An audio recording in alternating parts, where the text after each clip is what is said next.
Oi, pessoal, tudo bem? Então, vamos continuar aquela primeira aula. Hoje, uma segunda aula, onde a gente ainda fala de isoterma de distorção para filmes, para embalagens. Mas hoje eu quero mostrar para vocês uma abordagem diferente. Vou mostrar para vocês um trabalho do nosso grupo de pesquisa que foi publicado, é o segundo artigo da minha dissertação de mestrado, e foi publicado em 2020 na Food Hydrocolloids, ano passado, né? O título do trabalho é o comportamento termodinâmico de absorção de água de blendas de isolado proteico de soro de leite e poliálcool vinílico para embalagem alimentícia. E aí, para explicar um pouquinho mais para vocês, só para não ficar perdendo tempo com a introdução, vou só explicar o porquê do trabalho, vou justificar o trabalho para vocês. Por que fazer blenda de isolado proteico de soro de leite com poliálcool vinílico? O filme de isolado vem lá, pode vir de um resíduo da indústria, né? Extraído do soro de leite, que é resíduo da indústria de queijo, por exemplo. É interessante utilizá-lo para fazer filme para embalagem, mas como ponto negativo, ele tem a fragilidade e a interação com a umidade. Então, os filmes de isolado, eles são bastante frágeis, quebradiços e interagem muito com a umidade. Então, na tentativa de melhorar essas propriedades, torná-las mais adequadas para aplicação na área de embalagem, a gente fez a adição do poliálcool vinílico. Ninguém tinha feito. Essa é uma blenda nova, ainda não existia, tá? Então, adicionamos o poliálcool vinílico, que é um polímero que pode vir do petróleo ou do etanol, da cana-de-açúcar, mas é biodegradável, também é biodegradável. Só que ele é um material mais caro. Então, a gente pensou em adicionar ele em pequenas quantidades, né, em quantidades menores proporcionalmente ao IPS, para melhorar principalmente a flexibilidade, porque ele é um material muito flexível. E isso realmente aconteceu. O filme de IPS ele ficou 10 vezes mais flexível quando adicionamos 30% de poliálcool vinílico ou PVOH. Só que o que acontece? A gente precisava entender melhor essa questão da interação com a umidade, por isso o estudo da isoterma absorção. No primeiro artigo do trabalho, da dissertação, quando a gente avaliou permeabilidade ao vapor de água, a gente viu que ela não foi modificada quando adicionou-se o PVOH. Mas outras propriedades de interação com a água foram modificadas. Então, a gente precisava entender isso melhor e por isso a gente fez o estudo das isotermas de absorção. Então, vamos lá. Objetivos desse trabalho foram, desse artigo específico, né? Avaliar a propriedade térmica através de análise termogravimétrica, perfil de degradação, propriedade física de transição vítrea, porque ela tem tudo a ver com a questão da umidade, né? A água, inclusive, pode agir como plastificante nessas embalagens e reduzir a TG. Então, por isso a gente avaliou a TG também. E isoterma absorção de água dessas novas blendas com até 30% de PVOH. Também como objetivo, entender o comportamento de interação com a água em diferentes temperaturas desse filme, né? Avaliar o efeito da adição de PVOH na espontaneidade da absorção. Ficou mais espontâneo ou menos espontâneo o processo de absorção quando a gente adicionou PVOH no isolado? E determinar a atividade de água mais apropriada para os alimentos que vão ser acondicionados nesta nova embalagem. Então, para determinar a melhor aplicação, o melhor produto para ser colocado ali dentro. Breve passagem pelo delineamento experimental, só para vocês entenderem. A gente fez 2 filmes controle, um de isolado puro e outro de PVOH puro, só com o glicerol, né, que é o plastificante, e 3 blendas diferentes, uma com 10% de PVOH, outra com 20% de PVOH e outra com 30% de PVOH. Então, esses foram os nossos 5 tratamentos. E aí, eu não vou falar sobre os outros testes, só para não delongar muito, o que interessa aqui é isotermo, então eu vou falar só de resultado de isotermo, tá? O que a gente fez? Metodologia das isotermas. Aquele mesmo método que eu expliquei na aula passada, né? O gravimétrico estático. Como tem pouco estudo de isoterma, principalmente de isoterma de isolado, a gente não quis fazer só um modelo. Tudo indicava que o GAB era o melhor modelo para explicar. A gente quis tentar outros para avaliar isso. Então, testamos GAB, Halsey, Smith e Olsen. E usamos o Excel para fazer o ajuste não linear, como eu mostrei na aula passada. Vamos aos resultados das isotermas. Primeira coisa com relação ao ajuste.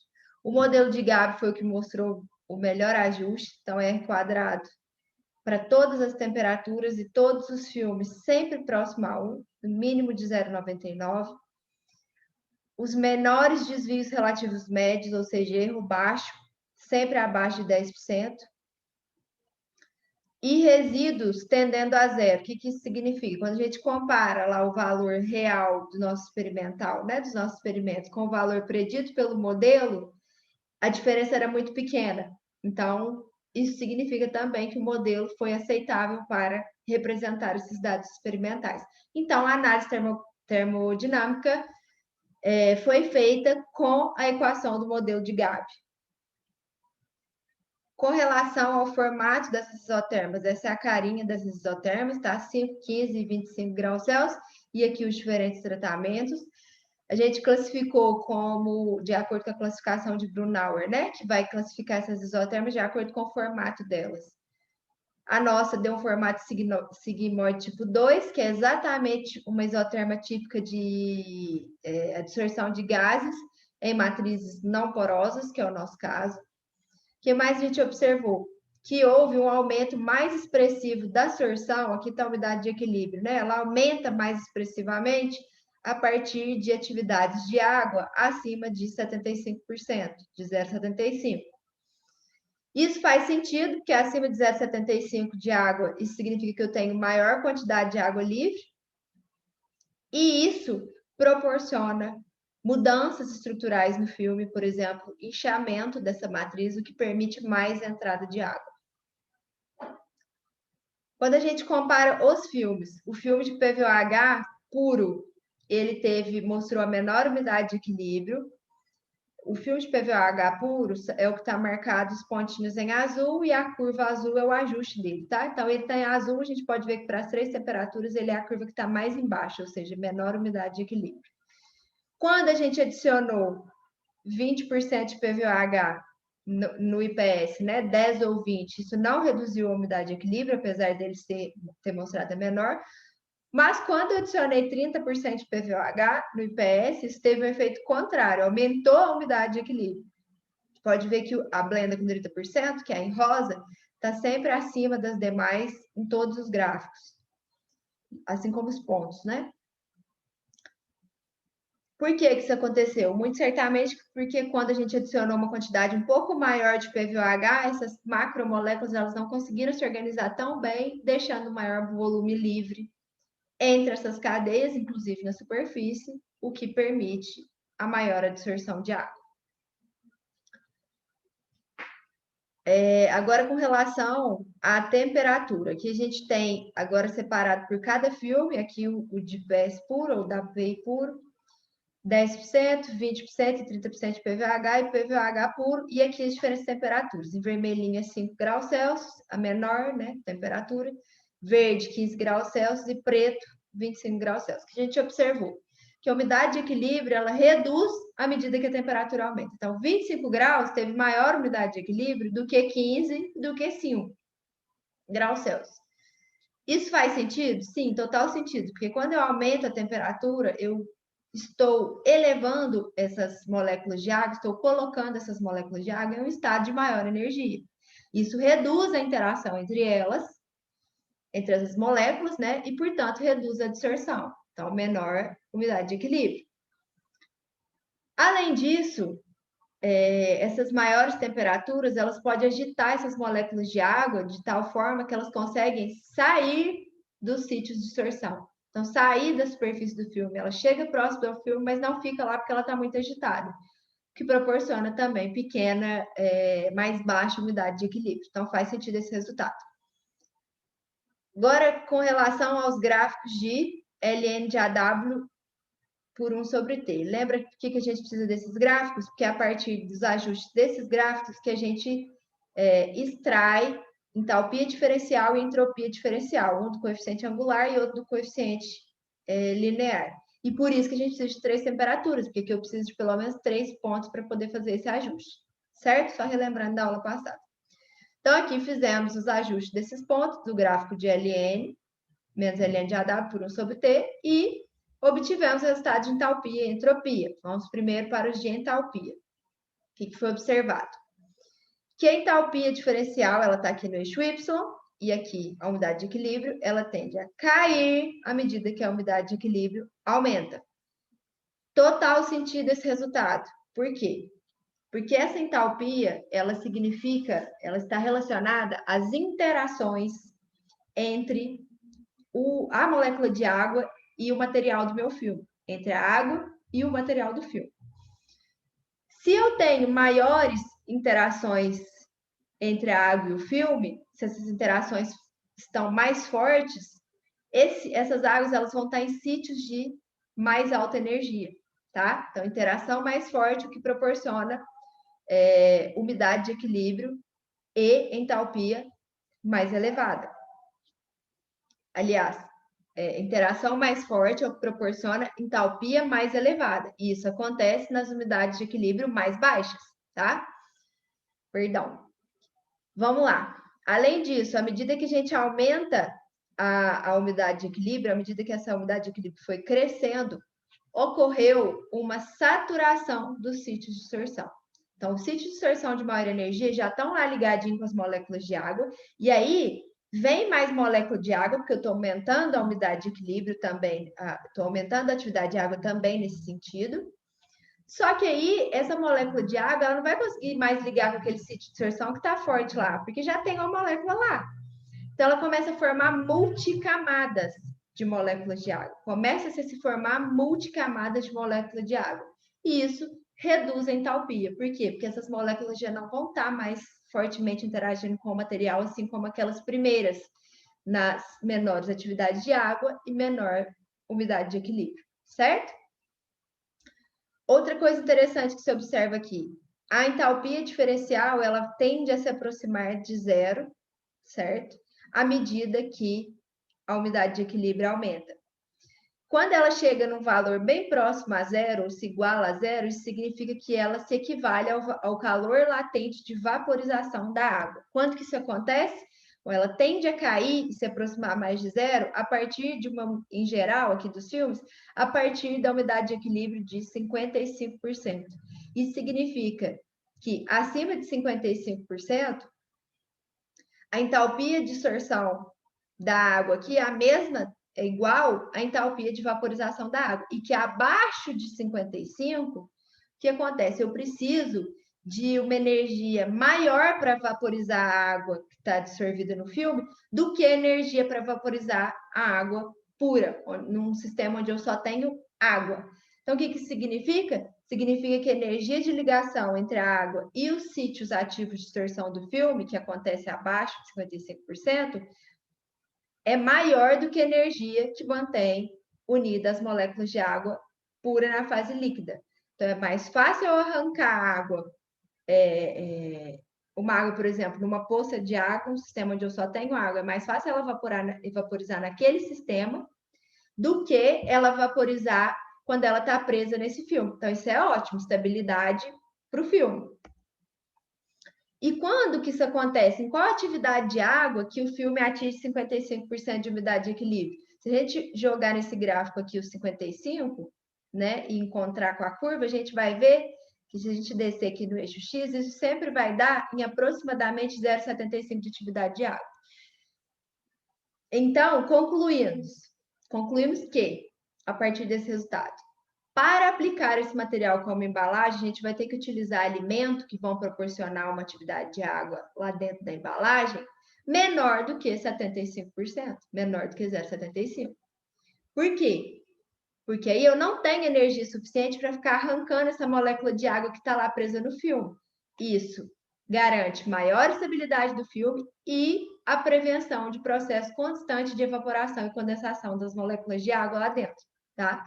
Então, quais alimentos que eu vou poder colocar nessa embalagem? Alimentos com atividade de água menor que 0,75, que são massas, vegetais, frutos desidratados, cereais, alguns doces, geleias e mel, por exemplo.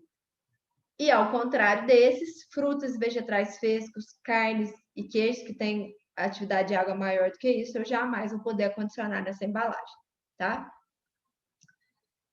Entropia, agora resultados de entropia diferencial. Ao contrário da entalpia, a gente vê que a entropia tende a aumentar com o aumento da umidade de equilíbrio. Faz sentido? Total sentido. Por quê? Quando eu estou em menores umidades de equilíbrio, eu tenho só molécula de água, eu tenho pouca molécula de água, então as que tem estão lá ligadas no sítio de absorção de alta energia. Portanto, essas moléculas elas não têm muita liberdade rotacional e elas não podem se configurar de forma aleatória, tem pouca aleatoriedade.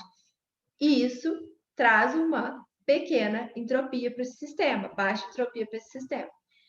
À medida que eu vou aumentando a umidade de equilíbrio, que eu tenho mais água dissolvida lá na superfície desse filme, eu já começo a formação das multicamadas. Então, eu não tenho mais água só presa lá nos sítios de alta energia do filme. Eu tenho água em cima de água, multicamadas de água. Essas multicamadas, as moléculas dessas multicamadas, essas sim têm mais liberdade rotacional e maior aleatoriedade, o que proporciona uma maior entropia desse sistema. Então, faz sentido. Aumentou a umidade de equilíbrio, aumentou a entropia do meu sistema, tá? Além disso, a gente observou o seguinte nesses resultados: os valores de entropia, eles foram sempre menor do que zero. Eles tendiam a zero, mas sempre menores do que zero. O que significa isso? Significa que existia um grande número de grupos polares nesse sistema, neste filme, que são capazes de se ligar fortemente com a água. Então, isso confirma a forte interação dessas blendas, desses filmes, com a umidade. Avaliamos o resultado de entalpia e entropia. Agora, para calcular o ΔG, a gente precisa confirmar se houve compensação entalpia e entropia, como eu expliquei na aula passada. Então, o que a gente faz para fazer isso? Plota os resultados de entalpia versus entropia e avalia se existe uma relação linear entre eles. Sim, existe, porque os coeficientes deram todos próximos de 1, ou iguais a 1, arredondando. Como houve relação linear, isso é um indicativo, então, que houve ocorrência de compensação, entalpia e entropia, e de que eu posso calcular o ΔG beta, que é a variação da energia livre de Gibbs para o processo de absorção de água nesses materiais, independente de AW. Lembra que T beta é a temperatura isocinética, a temperatura em que todas as reações vão ocorrer a uma mesma taxa, independente da atividade de água. Então, vamos lá. Calculamos o valor de T beta, que tem uma equação específica para esse cálculo, e é extraída do coeficiente angular, né, dessa reta aqui. Então, calculamos o T beta. E o que a gente observou? Que o T beta é diferente da THM. O que é a THM? É a temperatura harmônica média. É a média das temperaturas que a gente utilizou nesses testes, que foi 5, 15 e 25 graus Celsius, só que em Kelvin. Faz a média harmônica e obtém a THM. O que significa quando THM é diferente de T beta? Significa que foi confirmada, é mais uma confirmação de que houve a compensação entalpia-entropia. Então, a relação linear nos mostrou isso, e a diferença entre T beta e THM também confirmou isso, tá? Então, beleza, podemos calcular ΔGB.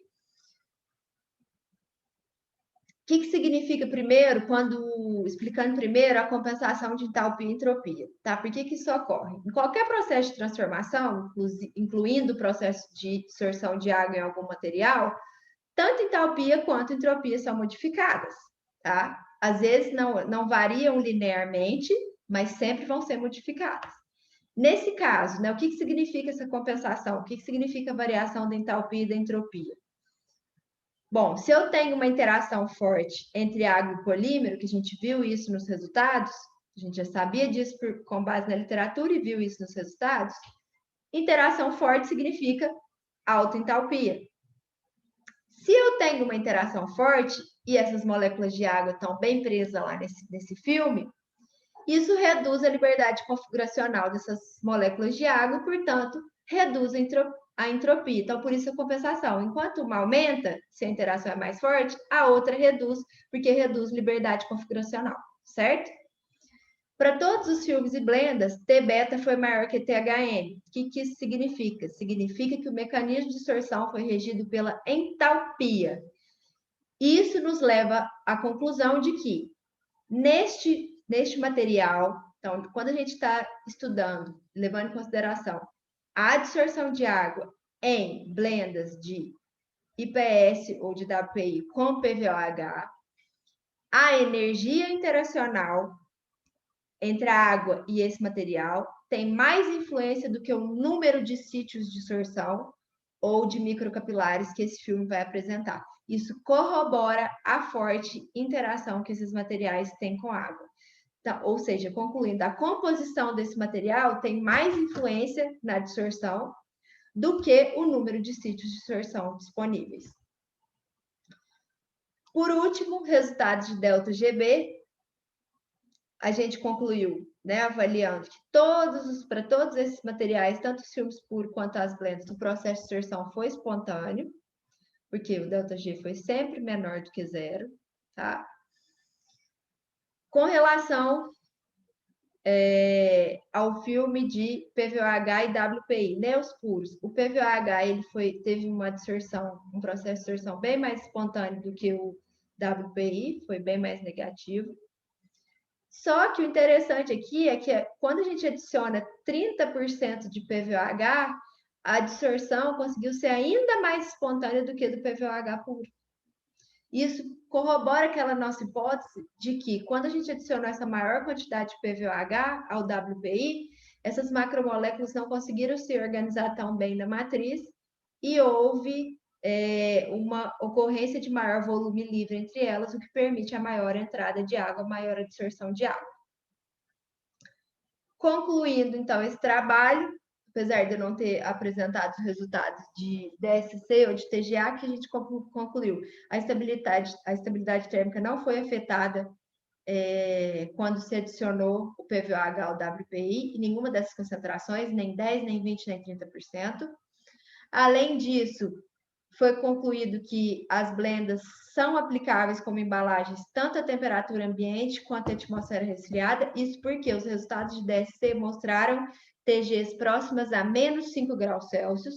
Então, quando eu vou aplicar um material, né, um filme polimérico, é sempre interessante que eu aplique acima da TG, porque ele já vai estar no estado borrachoso e não no estado vítreo. Isso vai acontecer para as nossas blendas, já que a TG é menos 5. Então, eu posso aplicar a 25, que é ambiente, ou a 5 graus Celsius, por exemplo, que é resfriada, e ela vai estar no estado borrachoso. E, com relação aos resultados de isoterma absorção que a gente viu, concluímos que o modelo de Gabi foi o que melhor representou os nossos dados experimentais, que melhor descreveu o comportamento dos nossos filmes, que houve um aumento mais expressivo na absorção em atividade de água acima de 0,75% ou 75%. O processo de absorção ele é guiado pela entalpia, ou seja, a composição do filme e a forte interação que esses filmes têm com a umidade é muito mais influente do que o número de sítios de absorção ou de microcapilares dentro desse filme. E que a adição de 30% de PVOH tornou o processo de absorção mais espontâneo e aumentou a umidade de equilíbrio nas temperaturas que a gente testou. Então, por fim, indica-se a aplicação de blendas de WPI e PVOH como embalagem, porém para alimentos que tenham atividade de água menor do que 0,75. Bom, isso foi para vocês terem uma noção, então, da quantidade de informação que a gente consegue extrair das isotérmicas de distorção. Não são resultados muito fáceis, inclusive, de apresentar, porque são interpretações complicadas de se fazer, então, peço até desculpas na hora em momentos que eu me embolei um pouco, mas espero que tenha dado para entender. E espero ter contribuído com vocês em relação a esse assunto. E podem perder o medo de isoterma, que é complicado, mas dá para fazer com muito estudo e dedicação, dá para fazer e proporciona artigos diferentes que saem do comum na área de embalagens. Então, até mais, pessoal. Obrigada pela atenção de todos vocês.